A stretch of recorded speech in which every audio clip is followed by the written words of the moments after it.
energy fault line is opening inside the European Union. Slovakia and Hungary have suspended diesel exports to Ukraine after Russian oil transit through the Druzhba pipeline via Ukraine was halted on January 27th. Bratislava has declared a state of emergency, while Budapest insists its own supply remains secure. The standoff underscores rising friction between Kyiv and key Central European partners and exposes growing strain within EU unity over Russian energy exemptions. On January 27, oil transport through the Friendship pipeline stopped, and Ukraine has not restarted it, despite all technical conditions being in place. This is a political decision. The aim is to pressure Hungary to give up cheap Russian energy and force Hungarian families to pay higher prices. President Zelensky's move was clearly intended to create an oil crisis in Hungary.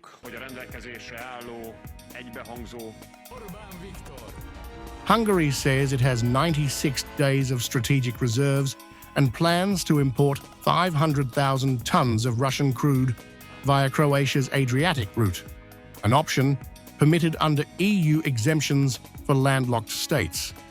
Foreign Minister Péter Szijjártó framed the move as compliance, not defiance. Have you had a chance to talk? Tartalékkal rendelkezünk. We have sufficient content for more than 3 months, some of which has already started the process of decision-making. This is a decision of the European Union, which has a binding force on everyone. The MOL has already ordered the necessary amount of oil for sea transportation.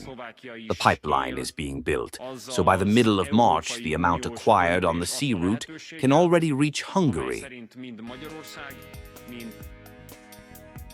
In Slovakia, Prime Minister Robert Fico announced that the Slovnaft refinery will halt diesel exports to Ukraine and redirect supplies to the domestic market.